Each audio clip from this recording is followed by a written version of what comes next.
Hola, yo soy Patricia Kolesnikov, soy periodista. Tengo el enorme honor de presentarles hoy a dos grandes escritores, que son Javier Cercas y Salman Rushdie, en esta edición tan extraña de la Feria del Libro de Guadalajara. Es una alegría para mí estar, pero digamos estar, con Salman y con Javier, pero también es una pena, porque es una pena estar aquí en Buenos Aires hablando con ellos. Uno está en Barcelona y el otro está en Nueva York. Quien conozca un poquito la Feria de Guadalajara sabe todo lo que se pierde. Pero bueno, pensemos en lo que se gana también, que es la posibilidad de estos cruces intercontinentales. Nuestro tema hoy va a ser el poder de las historias, el peso de lo que nos cuentan, el peso de lo que contamos, cómo circulan los relatos en nuestra vida, cómo nos impactan.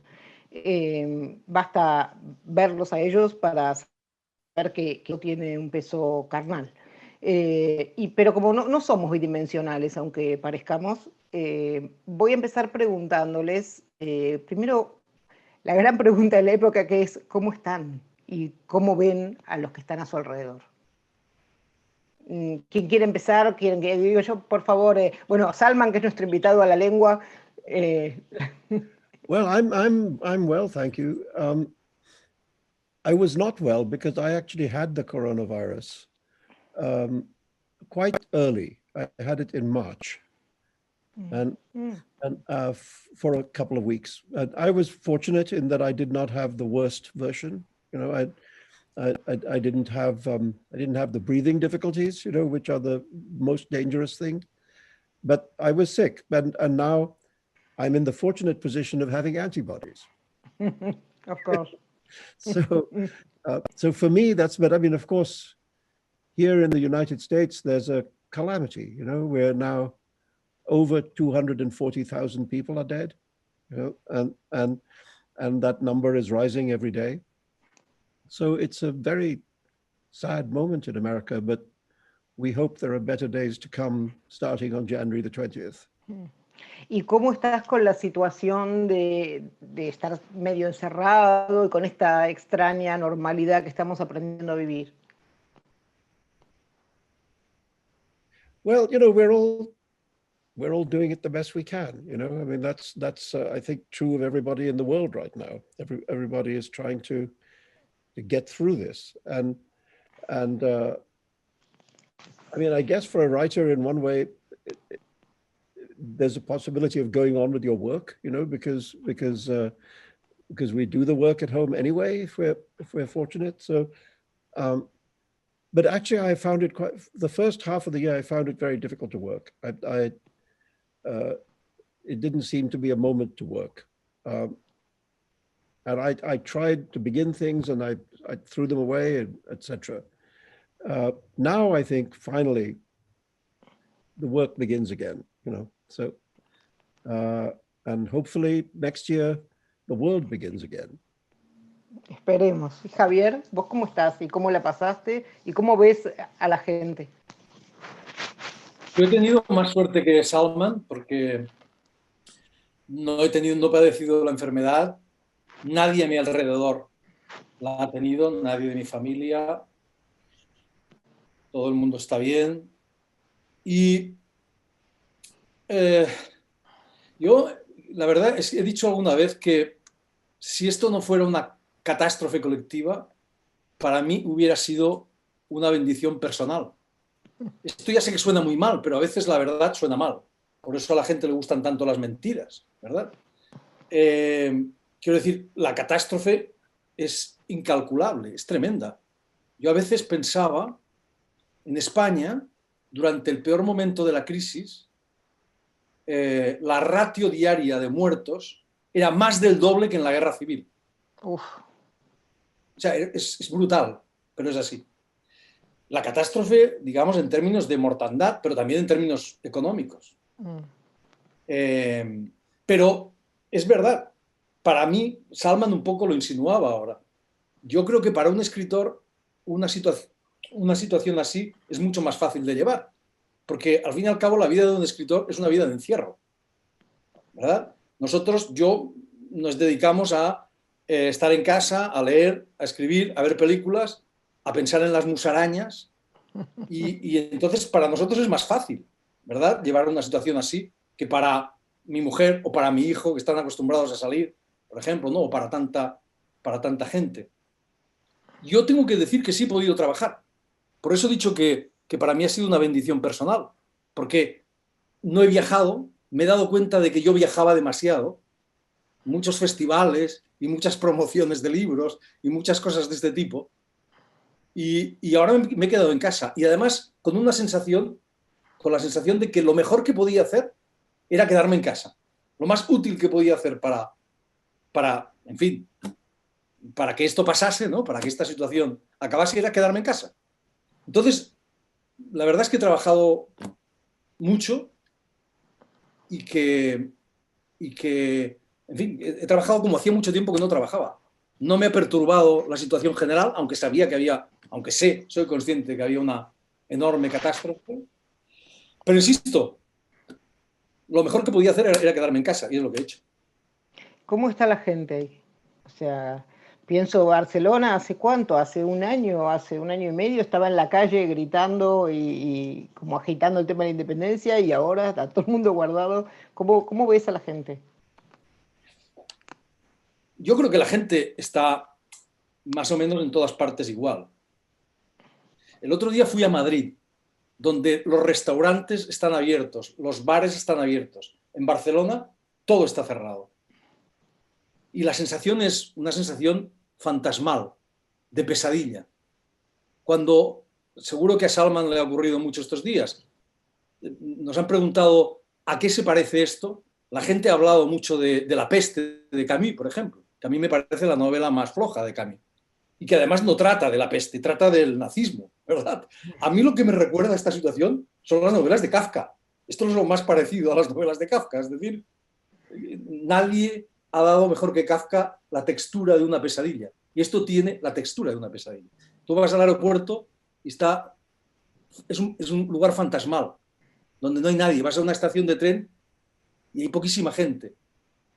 Paseas por Barcelona, todo está vacío. Es una sensación de pesadilla, es de irrealidad completa, ¿no? Es muy raro, creíamos que estábamos vacunados contra las epidemias, sabíamos que la historia es una historia de epidemias, que no somos los primeros que padecemos estas cosas, pero creíamos que la ciencia, que la tecnología nos había vacunado contra esto. Era una idea ridícula, ¿no? Una idea muy ingenua. Sí, un poco una trompada a nuestro narcisismo global, ¿no? El narcisismo siglo XXI. Bueno, Sí, sí. veo que están más o menos ahí bien y quiero empezar a entrar en tema y preguntar un poco, de alguna manera entraste en tema igual, si la literatura nos ayuda a ver la realidad, si hay algo que se ve mejor en la vida porque está en los libros, porque hay una novela que puede ser completamente ficcional y ayuda a pensar en la realidad. Salman, ¿vos pensaste en esto alguna vez? ¿Te pasa?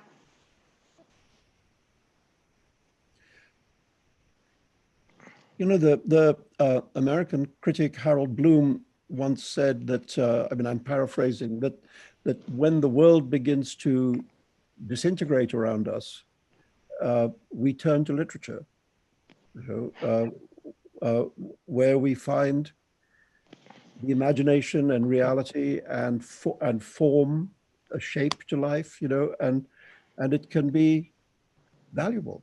It can be valuable. I mean, I always slightly resisted the idea of literature being useful. You know, the kind of utilitarian view of literature. I'm not sure that literature is directly supposed to be useful in any particular way. You know, but I think it does allow people, readers and writers, communing with each other, to keep a hold on what is real, you know, on what the world is. And we live in a moment, even without the coronavirus, in which there is a real confusion about what is real. And I think it's a thing, certainly for me, speaking as a reader as much as a writer, that literature is a way of holding on to that. you know, and in a way even renewing our sense of what is real. Bueno, decís eso y acabas de escribir un libro que toma quizás la historia más clásica de cómo se puede confundir la realidad y la ficción y si acaso, y cuáles son sus límites, ¿no? Y cuán difusos son sus límites. Porque Quijote lo que pasa es eso, ¿no? En el de Cervantes y en el de Rushdie también.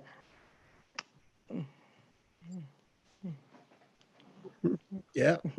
No, I mean, in a way, that's the reason for borrowing something from the great Cervantes was because he was talking about how in his time, certain kinds of writing could literally rot your brain. They could drive you insane, you know?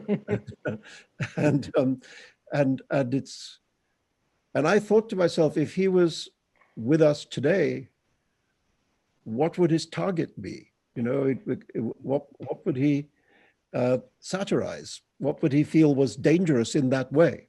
You know, and so, yeah, my character is being driven crazy too, but not by books, but by television. And not even just television in itself, but a particular kind of television, which is reality television, which is the worst possible name for it because it's completely unreal. Claro, bueno, justamente, ¿no? Está la pretensión de realidad, ¿no? Exactly.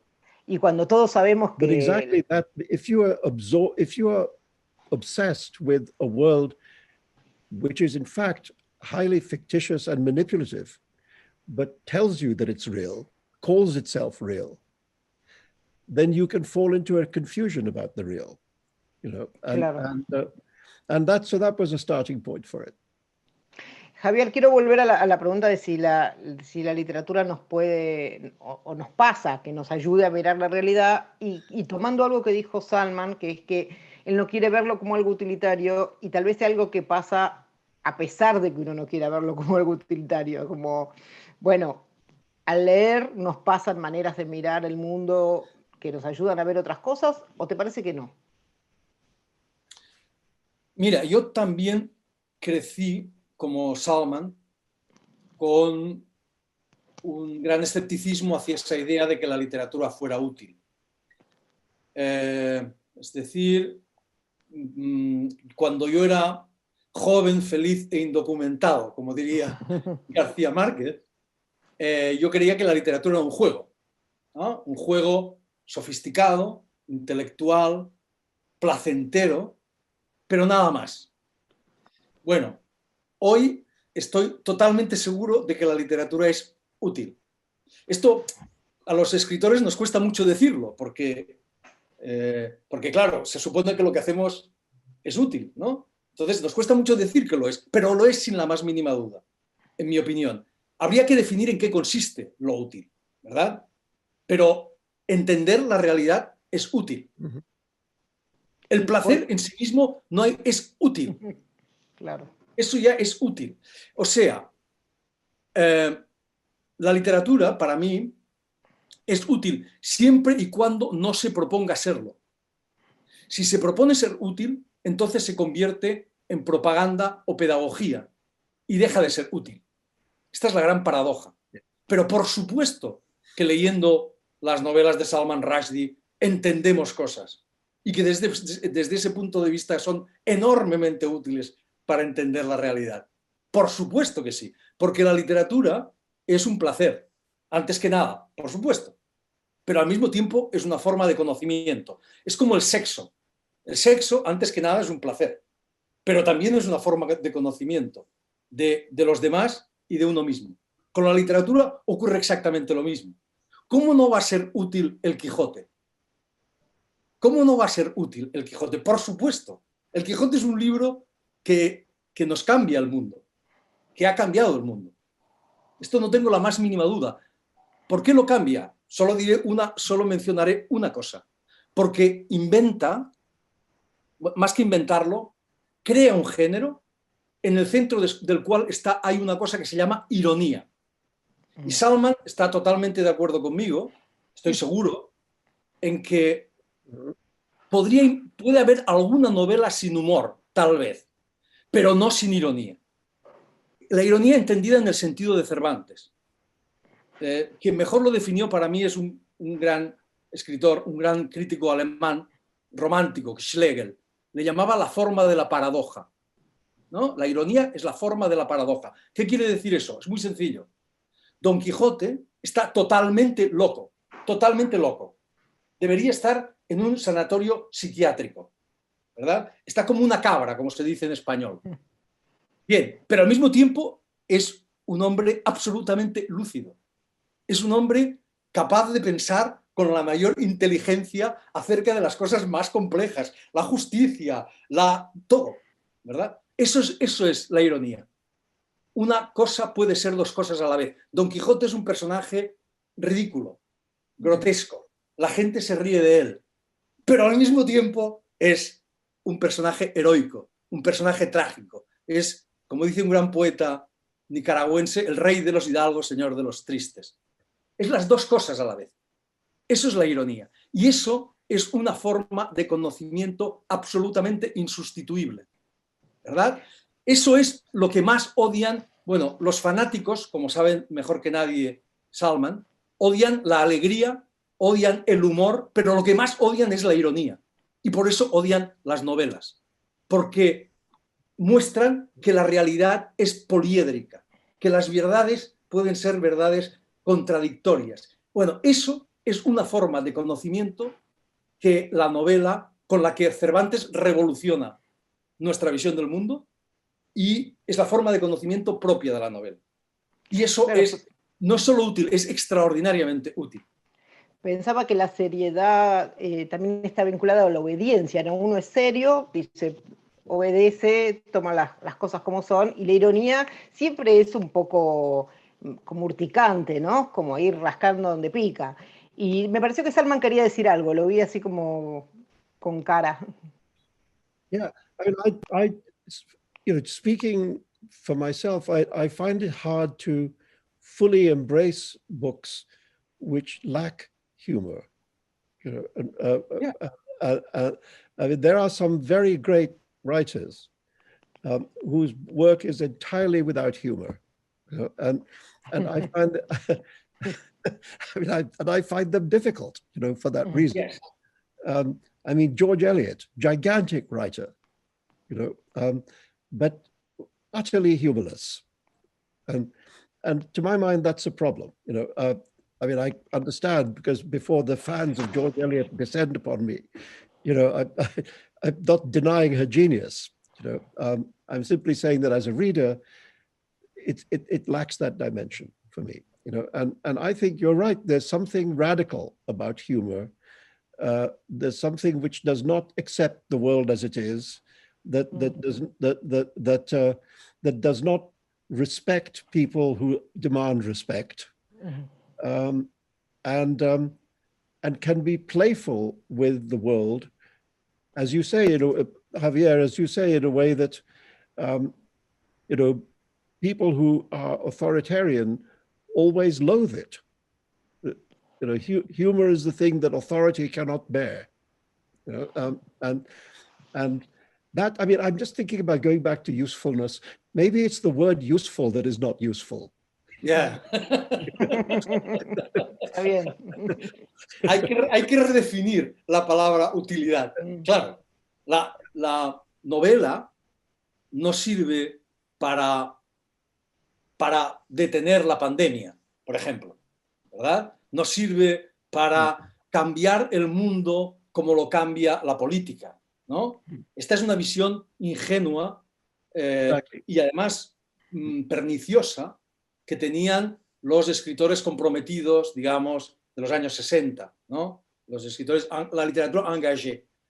Pero eso es un error. Es decir, eso no significa que la literatura no sea útil. Tampoco significa que no cambie el mundo. Claro que cambia el mundo. Ahora leí una cosa que me hizo mucha gracia. Borges fue al Sáhara y entonces cogió un puñado de arena, la lanzó al aire y dijo: he modificado el Sáhara. Sí, pues bueno, es muy borgiano.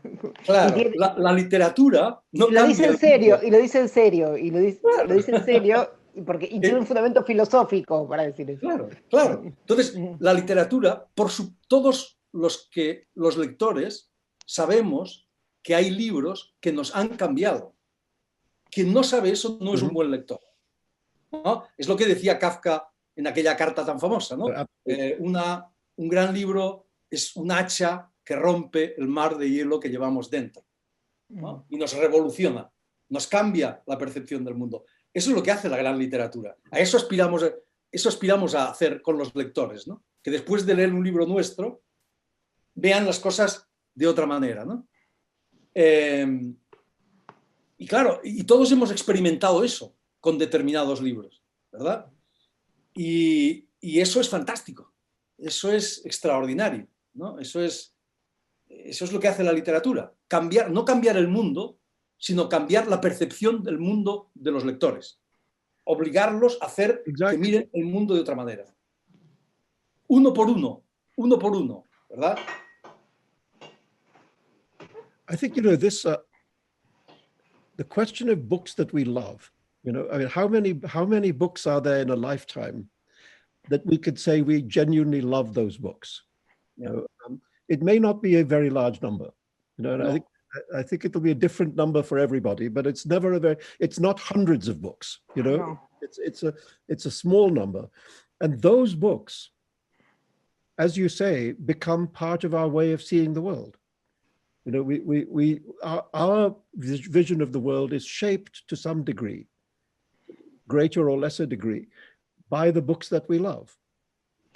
Salman, ¿podés nombrar alguno de esos libros para vos? Uno o dos de los libros que vos decís, yo los amo y me cambiaron la manera de ver el mundo. And there are new books, I mean, recently in the days when it was still possible to travel, I was in Lübeck, the hometown of Thomas Mann, and I was shown the house in which the great novel Buddenbrooks is set. And it made me, to see the Buddenbrooks house was so moving that it made me go back to this book that I hadn't read since I was like 21, and first of all, I felt I understood it much, much better being older than when I was young. But it certainly was a book that showed me something about how to write and how to understand the way in which the world proceeds through generations, the way in which families change generation by generation. It became a way for me to understand family and to understand change, to understand transformation, So I would say that, that's one of the books, if we're talking about recent. I mean, Charles Dickens showed me a lot, and I love books in general that try to be very inclusive, that try to take great big armfuls of the world, and pull them into their pages, and those writers who try to do that, who try to embrace the world as fully as possible, I love those writers, and so Dickens is one of the very best of those writers, and in many ways very, very modern. If you think about ideas in Dickens, like in Little Dorrit, there's a thing called the Circumlocution Office, which is a government department whose only purpose is to do nothing. Muy extendido, muy común. It exists in order to prevent things from happening. So, and this is like magic realism, And in Bleak House, there's this court case called Jarndyce versus Jarndyce, which goes on for decades.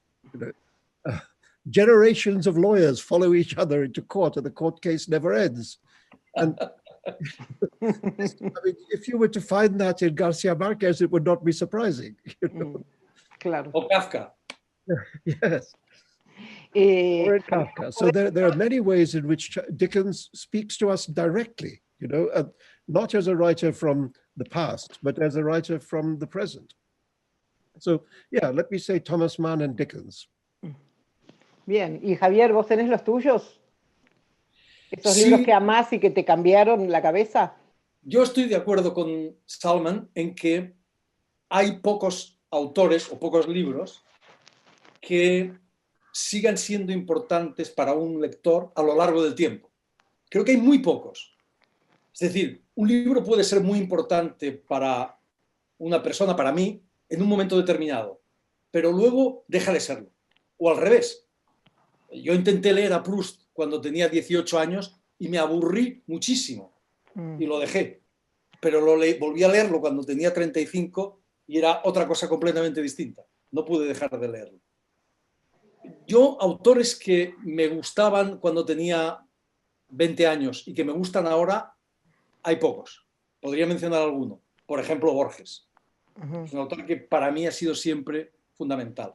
Pero me importa mucho subrayar que no siempre son grandes libros los que nos cambian la vida. No siempre son grandes libros. A veces son libros modestos, pero que nos encuentran en un momento determinado, ¿verdad? Es decir, yo puedo poner un ejemplo. Hace poco, no, hace un año, estuve en el Vaticano dialogando con un cardenal en público. Fue una experiencia maravillosa, que la recomiendo, Salman. Se llama Cardenal Rabasi. Es un hombre que... un hombre es como digamos, el ministro de Cultura del Vaticano, una persona cultísima, sabe muchísimas lenguas. Entonces estuvimos hablando de religión y de literatura en público. Y yo le conté al cardenal Rabasi que mi vocación de escritor nacía de un doble desarraigo. Creo que Salman se sentirá identificado con algunas cosas que diré. Es decir, un doble desarraigo, quiero decir, un desarraigo por un lado físico y por otro lado, digamos, espiritual, ¿no? El desarraigo físico tiene que ver con el hecho de que yo soy un desarraigado. Es decir, nací en un pequeño pueblecito del sur de España y me trasladé, mi familia, cuando yo era muy pequeño, se trasladó al norte, ¿verdad? Y en ese pueblecito pequeñito, mi familia era muy grande, eran ricos. Cuando salíamos del pueblo éramos pobres, pero en el pueblo éramos ricos. Y era una familia muy grande y me sentía muy protegido. Y cuando me trasladaron al norte, cuando me convertí en un inmigrante, me sentí desprotegido, me sentí huérfano, ¿verdad? Y ese fue un hecho fundamental para mí. Yo, si me hubiese quedado en este pueblecito, nunca hubiese sido escritor, estoy seguro. Y mi mamá está de acuerdo. Y si mi mamá está de acuerdo, seguro que es verdad. Pero hubo ese desarraigo físico. Pienso en una frase que decía Cesare Pavese, el gran escritor italiano: la literatura es una defensa contra las ofensas de la vida. Es una frase maravillosa. La literatura es un instrumento de defensa. Para mí lo fue, ¿verdad? De defenderme de ese desarraigo. Pero luego hubo un desarraigo más importante todavía, que es un desarraigo, digamos, espiritual. Yo vengo de una familia muy católica, muy católica. Y yo era un niño católico, me educaron en el catolicismo. Pero un año, yo tenía 14 años, en ese momento tenía 14 años, yo siempre fui un lector, pero leía libros de aventuras, lo que había en mi casa sobre todo, libros de aventuras, historia. Un año ocurrió una cosa, y es que me enamoré. Estas cosas ocurren a los 14 años. En este pequeño pueblecito del que yo procedía, un verano. Entonces me marché al norte, a donde yo vivía, a 1000 kilómetros, y claro, estaba desesperado, absolutamente desesperado. Quería colgarme del cimborrio de la catedral de la ciudad donde vivía, porque estaba tan desesperado, había perdido mi amor. Bien, la situación era muy seria. Y entonces fui a buscar el libro más serio que encontré en mi casa, con tan mala fortuna que resultó ser un librito que Salman no habrá oído mencionar, de un escritor que no sé si habrá oído mencionar, que se llama Miguel de Unamuno. Miguel de Unamuno, un escritor español. Borges lo consideraba el gran escritor español de su época. Lo conoces. Un filósofo, intelectual, todo, ¿no? El libro era muy pequeñito y se titula San Manuel Bueno Mártir. Y trata de un sacerdote que pierde la fe y, sin embargo, sigue predicando a sus feligreses porque piensa que sin la fe estarán perdidos, ¿verdad? Bien, yo leí este librito, muy breve, y perdí la fe era muy católico, perdí la fe, empecé a beber cerveza, a fumar, y entré en un estado, leí yo todos los demás libros de Miguel de Unamuno, y entré en un estado de confusión mental del cual todavía no he salido hoy. Y a partir de ese momento, en ese momento, yo concebí la idea de ser escritor.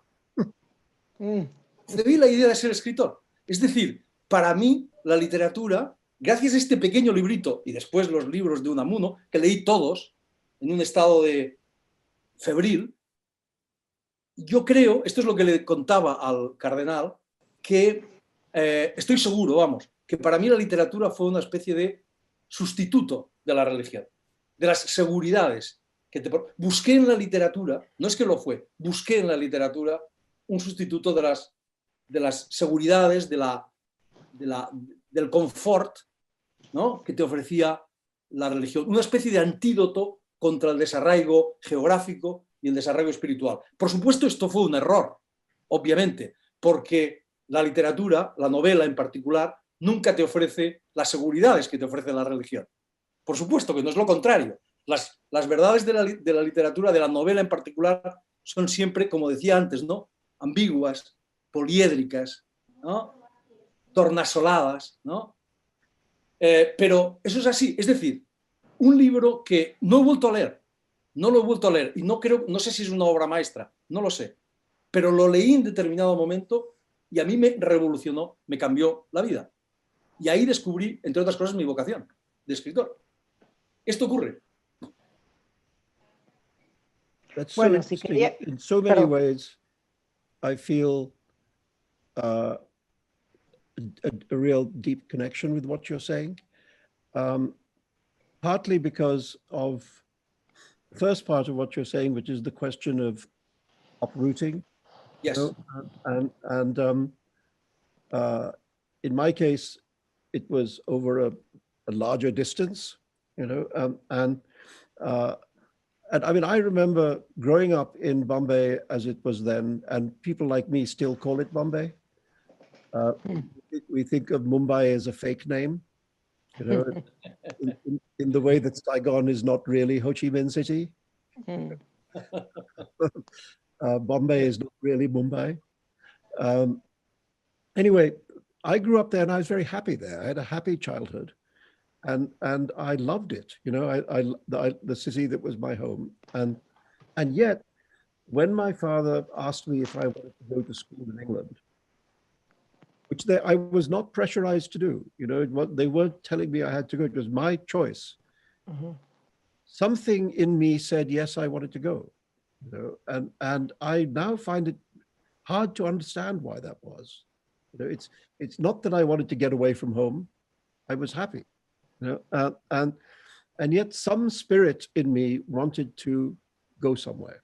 You know, and then after I had gone, my parents sold our house.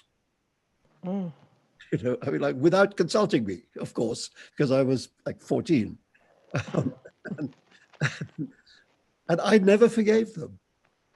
I mean, here I am now, I'm 73, I'm still telling the story.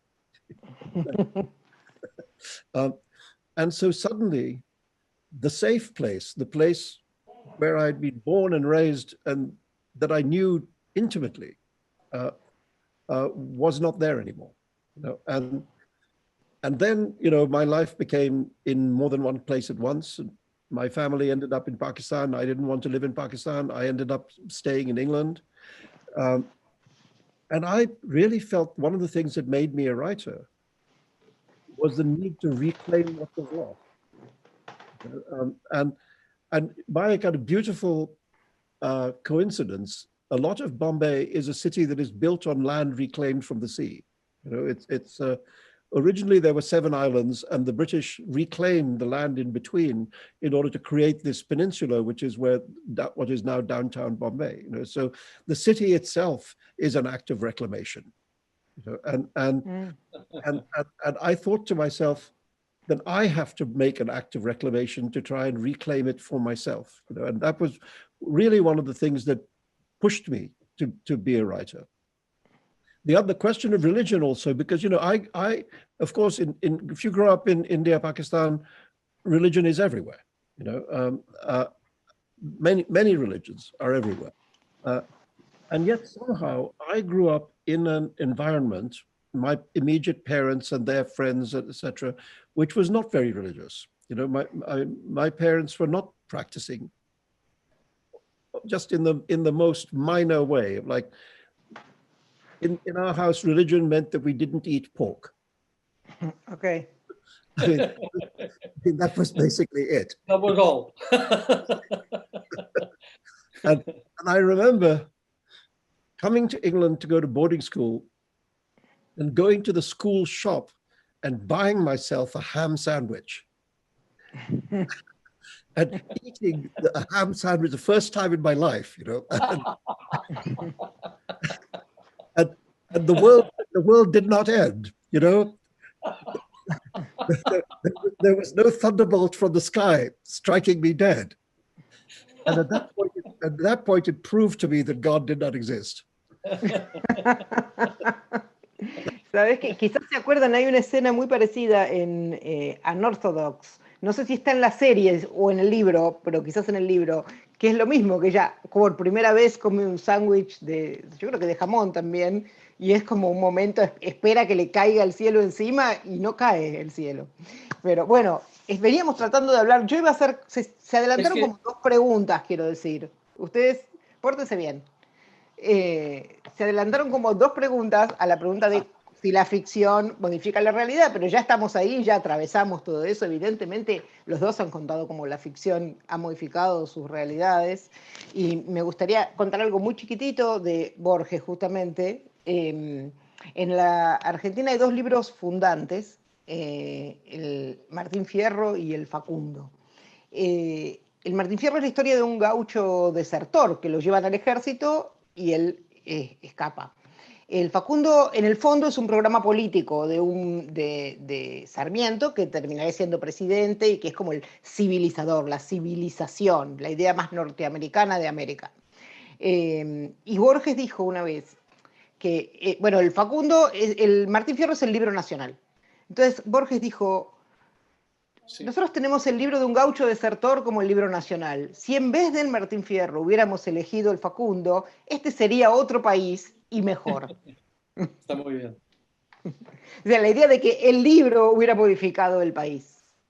Entonces, yo ahora quiero dar una vuelta y volver a la pregunta que yo tenía que ir antes, que era al revés, ¿cómo ustedes manejan la irrupción de la realidad dentro de los textos? Si los conflictos sociales, políticos, lo que es más duro de la realidad, digo, no la psicología, que es obvio porque los personajes se tienen que mover, pero las cosas más duras de la realidad entran en los textos, si acaso es una tentación, si hay que mantenerlo a raya, si hay que dominarlo, si pueden terminar cargándose, invadiendo un texto. Bueno, eso, ¿cómo se manejan los datos, la historia dura, el presente y el pasado, ¿no? ¿Alguien quiere empezar o elijo yo? Como quieras. Bueno, Javier. Well, Salman. Since I began, you see, before I was a novelist, I was a historian. You know, that's to say, when I was at university, that was my subject. You know, and I think it's remained for me a very important way of how to approach understanding the world. You know, I mean, the historical method, the method of the historian, which tries to look at the enormous amount of event and information and tries to find in it the meaning of the time.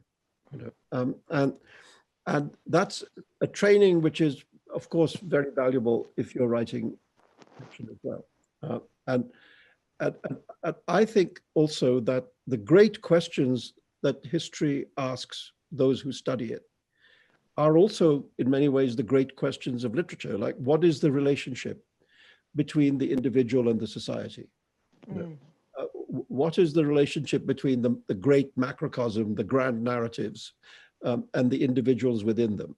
You know, do we make history or does history make us? Are we the masters of our times? Are we the victims of our times?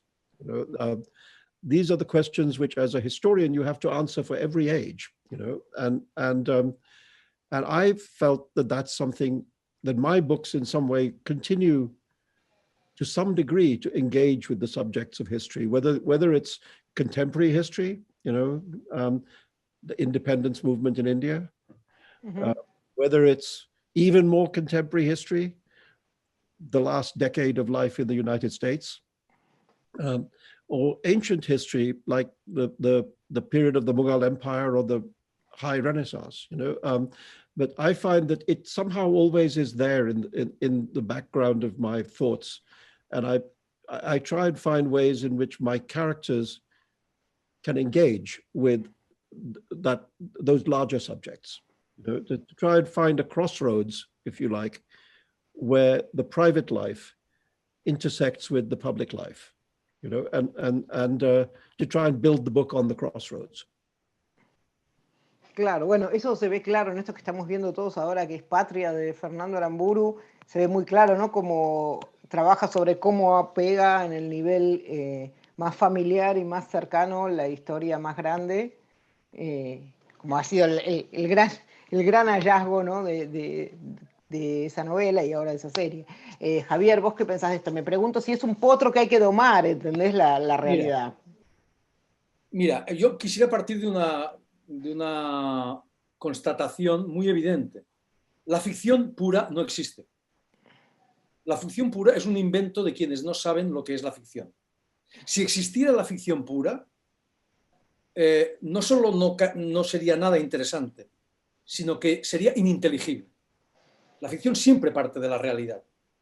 El carburante de la ficción siempre es la realidad. La ficción es interesante precisamente por eso, porque es una transfiguración de la realidad, que convierte lo particular en universal.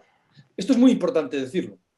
Es decir, a mí a veces me han dicho, es que usted, a veces los periodistas, usted mezcla la realidad y la ficción.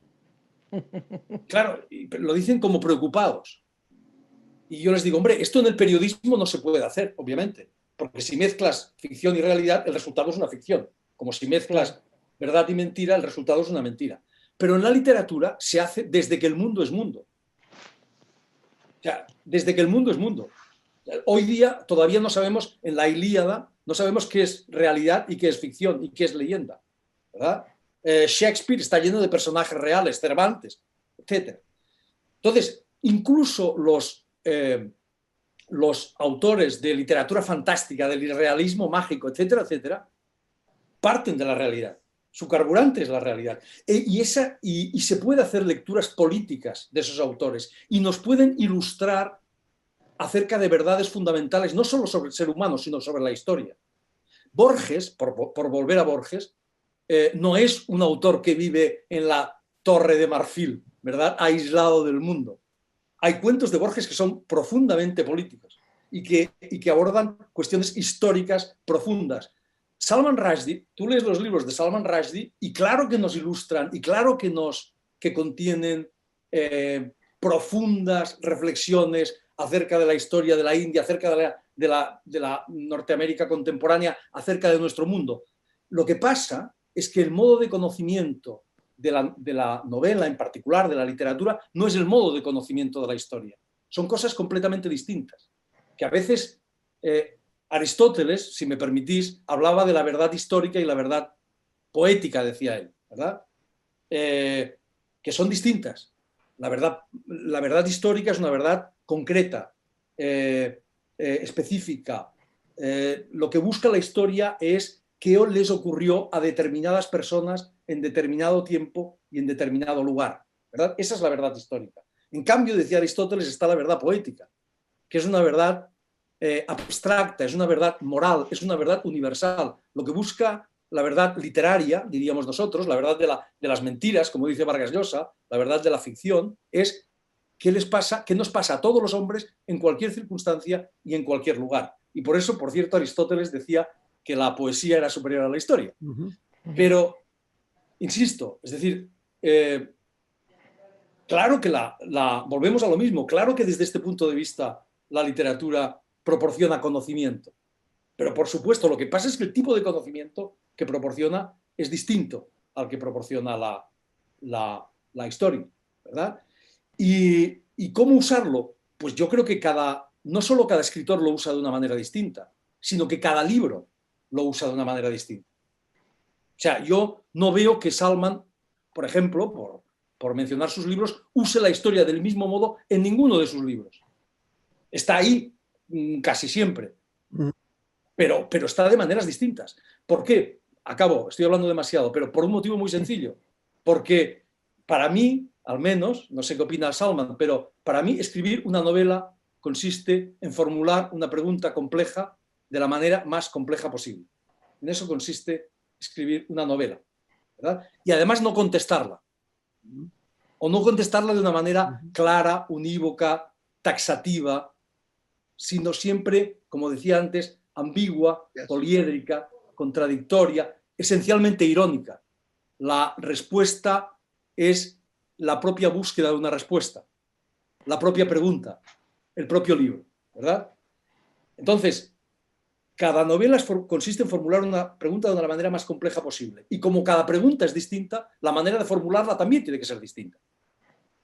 No puedes usar la misma fórmula para dos novelas distintas. Por eso, el modo en que Salman, por ejemplo, o que yo, más modestamente, uso la historia, es distinto en cada libro. Es decir, en Anatomía de un instante no es lo mismo que en Soldados de Salamina o que en Terra Alta, mi último libro. Siempre aparecen de formas distintas. Y unas veces esa historia, la historia con mayúsculas, tiene más peso por el tipo de pregunta que formulas, y otras veces tiene menos peso. Pero en mi caso, y en el de Salman, casi siempre la historia está muy presente. ¿Por qué? Porque lo colectivo es una dimensión de lo individual. Porque no se puede entender a los hombres sin entender. Yo no me puedo entender a mí mismo sin entender a los demás. Porque no nos podemos entender como individuos sin entendernos como sociedad. Son las dos caras de la misma moneda. Yeah, I think something like the first page of my novel Midnight's Children, the narrator who says that he's going to tell you his life story, he says, to understand me, you have to swallow the world. You know, and I think that's right. We exist in a context. You know, the text has a context. I mean, the only thing I agree with what Javier says about Aristotle's distinction, but I think there's a sense in which history also becomes a kind of poetics because history is rewritten all the time. You know, every age rewrites the past according to its own obsessions. Totalmente. You know, Totalmente. If you look, I mean, if you, for example, take the 16th century in Europe, and you look about how it was written about by contemporaries, and then how it was written about in the 17th, 18th, 19th, and 20th centuries, it could be almost a different time. You know, and so the past also is not fixed. You know, it's the past is constantly reinterpreted, and which is also a kind of creative act. You know, so these things are more alike than we think. You know? But I mean, for me, the beauty of literature is that it arrives at the truth through so many different doors. You know, history always has to go through the same door. You know, literature has 1,000 doors that it can go through in order to try to reach the truth, and that makes it. First of all, it makes it interesting to the writer because you can do different things each time. And then hopefully keeps it interesting to the reader because you're not hearing repetitions. You know, you're hearing people come at the world in every possible different angle. You know, and for me, the point of entry into a book is always a crucial decision. You know, it's as if you have some kind of like a sphere, and you have to choose exactly how to slice through it. You know, and depending what slice you take through it, the interior reveals itself differently. You know, so for me, that the point of entry and the point of exit, you know, how the knife goes through the world, claro, is very important. Es la diferencia, estoy de acuerdo con Salman. La historia tiene sus reglas, ¿verdad? Tiene sus reglas específicas. En cambio, la literatura en general y la novela muy en particular, la única regla que tiene es que no hay reglas. Esta fue para mí otra de las grandes revoluciones de Cervantes al crear la novela. Señores, aquí tienen ustedes un género, nos dijo, donde pueden hacer ustedes lo que les dé la gana. Esto es maravilloso, es una revolución absoluta. Esto es extraordinario, ¿verdad? Y esto no había ocurrido antes, es decir, la poesía tenía sus reglas desde Aristóteles, la épica, el teatro, la novela no. Hagan lo que quieran, dijo Cervantes. Y eso es nuestra obligación. Por lo demás, te siguen reclamando que mezclas ficción y realidad. claro, puedes hacerlo si quieres. Incluso puedes escribir novelas sin ficción. Yo he escrito novelas sin ficción. También se puede hacer todo. Cervantes nos dijo, hagan lo que quieran. Y yo obedezco lo que dijo Cervantes, nada más. Son las únicas órdenes que obedezco. Por lo demás, estábamos hablando al principio de si las novelas cambian, el mundo cambia en la vida, pero esto es una obviedad. Para mí es una evidencia, es decir, es curioso que muchas de las más grandes novelas tratan acerca de lectores y de cómo las novelas les han cambiado la vida. Volvamos otra vez a la mejor novela del mundo, que es Don Quijote de la Mancha. Don Quijote es un señor al que la literatura le cambia la vida por completo, ¿no? Es un señor que vive a través de los libros. Es un señor... Madame Bovary es lo mismo. Claro. Son dos ejemplos perfectos de cómo la literatura no solo es un placer, sino que es un instrumento para vivir más, para vivir de una manera más rica, más intensa y más compleja. Eso es la literatura para Don Quijote y para Madame Bovary. Y aún más, Salman lo insinuaba antes, es que esto también al poder, no solo a los fanáticos, sino al poder, le pone muy nervioso. Con razón. La novela es un instrumento de rebelión contra la realidad. Esto es la novela, porque propone mundos distintos. De nuevo Don Quijote y a Madame Bovary. La gente dice, y en parte es verdad, que lo que les define es que confunden la ficción con la realidad. Pero esto no es del todo exacto. Lo que les define es algo más profundo todavía. Y es que quieren convertir la ficción en realidad. Que se rebelan contra su propia realidad. Don Quijote es un pobre hombre, un pobre señor que hasta los 50 años, cuando empieza el libro, vive en un pueblecito leyendo libros de caballerías, soñando, ¿verdad? Y al principio del libro dice, se acabó, stop, ahora voy a vivir todo aquello que he leído. Es un acto de rebelión radical contra la realidad, contra su propia realidad. Madame Bovary le ocurre lo mismo. Ella también quiere hacer realidad aquellas ficciones, aquellas novelas románticas que ha leído. Y eso es lo que le ocurre a todo lector. A todo lector lo que le ocurre es que no se conforma con la realidad tal cual es, que se rebela contra la realidad tal cual es, que quiere vivir una vida acorde con sus propios deseos. Y eso al poder le pone muy nervioso, porque el poder lo que quiere son ciudadanos sumisos, obedientes, que digan que sí, no que digan que no, como dicen Madame Bovary y como dice Don Quijote, no a la vida como se la han dado.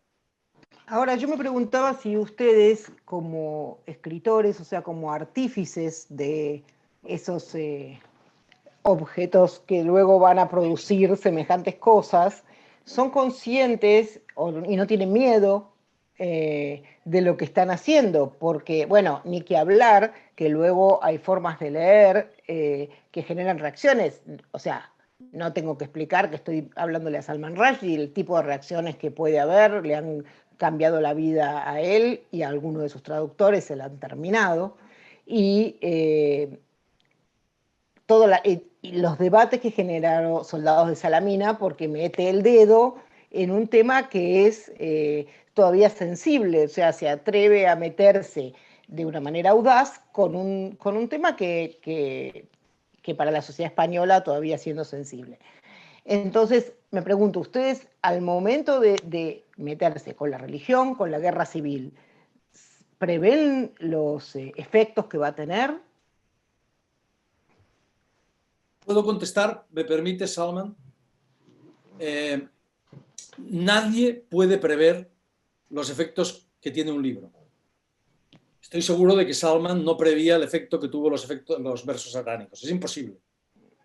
Yo modestamente tampoco he previsto nunca los efectos que han tenido mis libros. Ahora, una cosa está muy clara para mí. Yo, como persona, me considero una persona razonablemente cobarde. No me considero una persona especialmente valiente. Pero como escritor no puedo serlo. O sea, un escritor cobarde se ha equivocado de oficio. Como un torero cobarde. Es lo mismo. O sea, un escritor cobarde es un escribano, no es un escritor de verdad. El escritor tiene que ir a fondo.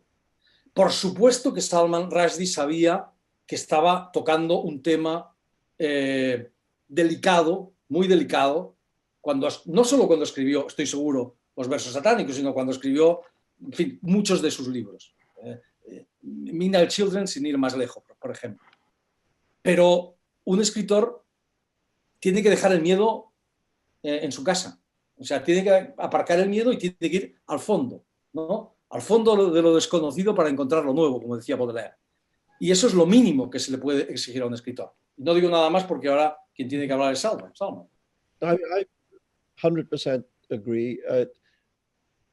If you approach the art of literature from a condition of fear, just don't do it. Don't do it. Don't do it. You know? There are plenty of books. What we don't need is frightened books. There's no need for such books at all. And also, you know, if we just look back in time a little bit, many of the books we now consider to be our greatest masterworks were elicited a very strong reaction in their time. Madame Bovary, was, I mean, Flaubert was attacked violently for writing that book. Ulysses was considered in Joyce's own country by the Catholic Church so on to be obscene, you know, bordering on pornographic, which is very strange, I think, because Joyce's genius is very great, but I don't think it extends to arousing people sexually. But I'm saying that many books in their time were treated as if they were scandalous, you know, and unacceptable even, you know, and yet these are the books that have lasted down the centuries, and that we still have much to gain from reading them, you know. So if Flaubert had been frightened to tell the truth about Emma Bovary, we would have a book that is unimportant, you know. If Joyce had been too scared to talk about the reality of his world, we would not read this book anymore. You know, the literature comes from a kind of fearlessness. I mean, I agree with Javier. I'm not a particularly courageous human being in my daily life, you know. But on the page, there's nothing else to be. There's nothing else to be. You can't, if you're going to do this work, it's the only way you can do it. That you have to say what you have to say, and then you have to hope that people understand and respond and appreciate it. You know, that's the gamble of literature, is that you sit by yourself and you make your work, and then you offer it to the world, and the world makes of it what it will. You know, if you're lucky, then the world responds well, and if you're unlucky, the world responds badly, and sometimes it does one after the other. You know, sometimes the book that is rejected first will be accepted later. You know, and so, yeah, you can't. It's actually not possible to guess what the response of a book will be. It's so you may as well just do the best you can and then leave it at that. I think, you know, self-censorship is the death of literature. I really think if you're in that kind of spirit, whether it's because of physical threats or whether it's because of the world we now live in which there can be like kind of cultural anathemas that are offered against certain kinds of expression. You know, I mean, Cancellation. Cancellation, I mean, all of that stuff, you know. Yeah. I think, you know, Javier and I were too old to cancel.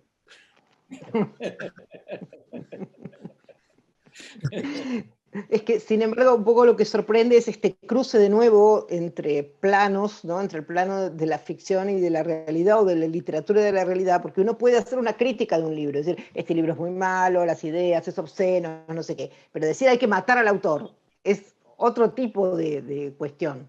Quizás un poco lo que sorprende es ese salto que se ha dado con Rushdie y luego con los historietistas, ¿no? Por ejemplo. Quizás eso es lo que... Sí. Si me permites, yo creo que un escritor de verdad no busca provocar. No busca provocar en sus libros. Lo que busca es ir al fondo de su obsesión, ¿verdad? Formular esa pregunta compleja de la manera más compleja posible, como decía. Lo que pasa es que, aunque no busque provocar, el resultado a menudo es una provocación, porque rompe con determinadas verdades establecidas, ¿verdad? El resultado de la literatura a menudo es una provocación, pero no es la intención del escritor. Igual que de la literatura puede aprenderse mucho, pero no porque el escritor busque enseñar. El escritor no busca enseñar, en mi opinión, ¿verdad? Si busca enseñar, la literatura se convierte en propaganda o pedagogía y deja de ser gran literatura. Esta es la paradoja, de nuevo, de la literatura. Yeah, there's a thought I've always liked by the American Nobel laureate Saul Bellow, who said at one point that he said literature has deep business at the roots of humanity, and that's what it is. You try and go as deep as you can to the root of things, You know? And not everybody wants you to go to the root of things. No. A lot of people would prefer that you don't go there, you know, that you stay on the surface. A question that is often asked of writers is, why don't you just tell us nice stories? Why do you have to make trouble? Just entertain us, you know. And yes, I mean, actually, entertainment is a very important function of art. You know, as Javier said earlier, pleasure is very valuable. You know, and I would love to think that people get pleasure from what I write. You know, but it's not only pleasure, or at least to my mind, there is a greater pleasure to be gained from books which go deeper. You know, it's not just surface entertainment. It's not just people doing funny things, falling in love, out of love, you know, like a Mozart operetta, you know, but going deep, you know, and trying to look at the roots of behavior and the roots of the world as it is and as it might be and as it could be and so on.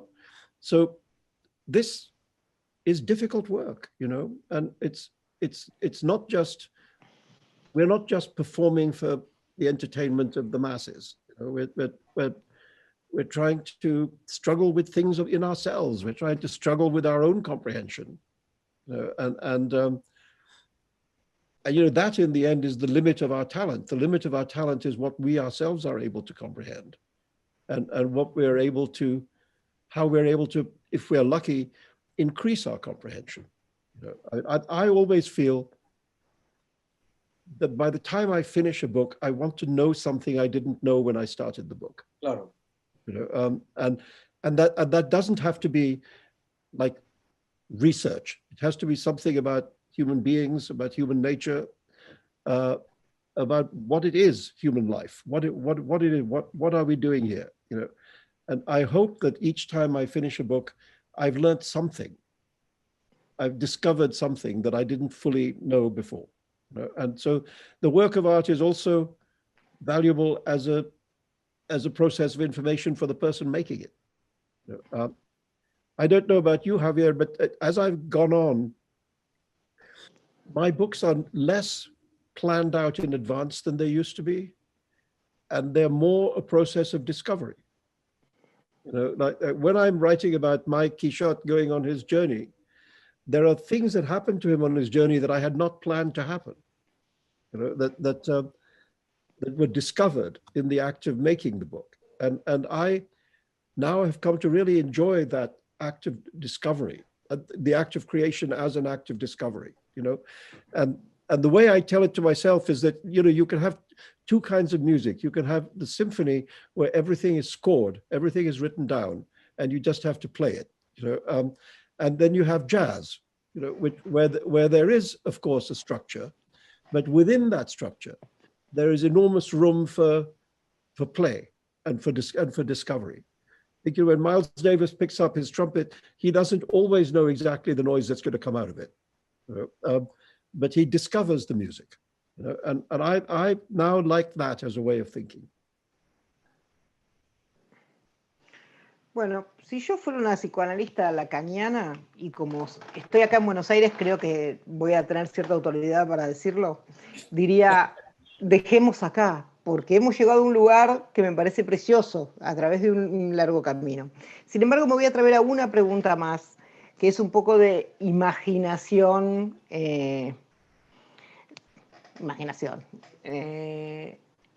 respecto del mundo este que estamos viviendo, que parece tan literario, ¿no?, en sí mismo, que todo el tiempo vemos y pasan cosas. Y me gustaría ver si ustedes se animan a imaginarse cómo sigue, o sea, cómo salimos de acá, cómo será la humanidad después de esto, o habiendo atravesado esto que estamos atravesando. No hace falta acertar, es imaginar. Yo no creo que vaya a ser muy distinta de cómo era, sinceramente. En estos días siempre nos preguntan, ¿usted cree? A mí me han preguntado muchas veces, a Salman seguro que también, ¿vamos a salir mejores de esta crisis? ¿Habremos aprendido alguna cosa? Y mi respuesta es no creo. Lo dudo mucho, porque esto no es la primera vez que ocurre en la historia de la humanidad, en absoluto. En la historia de la humanidad esto ha ocurrido muchas veces. Y el mundo ha continuado exactamente igual. Y hemos cometido una y otra vez los mismos errores. Hay una frase de Bernard Shaw que me encanta. Dice, lo único que se aprende de la experiencia es que no se aprende nada de la experiencia. Esto es lo que somos los seres humanos, una y otra vez cometiendo los mismos errores. ¿Se podría aprender de lo que ha ocurrido? Por supuesto que se podría aprender muchísimas cosas, porque de lo malo se aprende más que de lo bueno, obviamente, ¿no? Podríamos aprender que necesitamos una salud pública de verdad, ¿no? Podríamos aprender que invertir en ciencia no es un capricho, no es un adorno, sino que es algo absolutamente esencial. Podríamos aprender infinidad de cosas. Podríamos aprender también desde el punto de vista no solo político, sino personal, la fragilidad inmensa de la vida, ¿no? No somos, como dice un gran poeta español, entre dos oscuridades un relámpago. Eso es lo que somos. Entre dos inmensas oscuridades, el futuro, el pasado, si nosotros somos un relámpago. Esto es muy frágil, no dura nada. Muy bien, todo esto lo podríamos aprender, lo vamos a aprender. Yo lo dudo mucho, lo dudo muchísimo. Ni siquiera creo que vayan a salir de aquí. Quiero decir, el mundo será más o menos como era, los hombres y las mujeres seremos igual de estúpidos y, por desgracia, ni siquiera creo que vayan a salir, como dicen, grandes obras literarias de todo esto. Estoy casi seguro de que no va a ocurrir. Y basta pensar, por ejemplo, en la última gran pandemia. La última gran pandemia fue grande, quiero decir, en términos de muertos, ¿no? Que fue la llamada gripe española, a finales de la Primera Guerra Mundial, ¿verdad? La gripe española mató a más de 50 millones de personas, que sepamos, en realidad probablemente fueran muchos más. Bueno, pues la gripe española, me gustaría que me dijeseis una sola película, una sola novela, un solo poema que hable de esa catástrofe inmensa. La gripe española mató a mucha más gente que la Primera Guerra Mundial, mató a más gente que la Segunda Guerra Mundial. Hay novelas, películas, poemas de todo sobre la Segunda Guerra Mundial, sobre la Primera.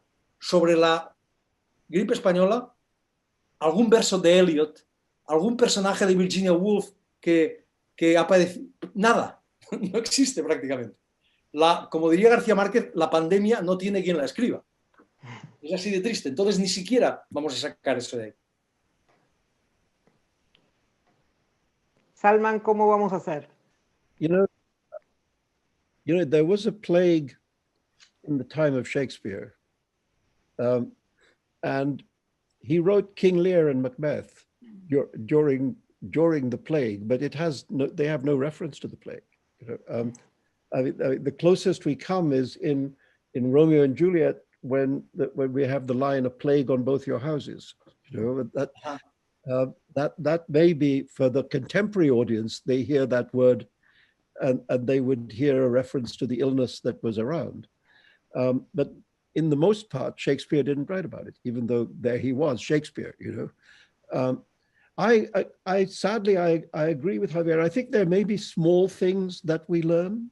You know, I think one of the things we've learned in this kind of when we are also sequestered from each other, when it has become so hard to be sociable and so on. Mm-hmm. I think many of us have learned that that's okay. Es feo, eso es feo. We don't need to run around with everybody all the time, you know, and that the people who are actually important to us are few in number, you know, and those people we want it. But I think we may learn that we don't have to be so outgoing, you know, again, because this is, I mean, it's all right. You have time to think and you know, understand and etc. So I also think there's two things which prevent there being a great social change. One is that for ordinary people, what we want is to get back to normal. We don't want a revolution. We want our life back.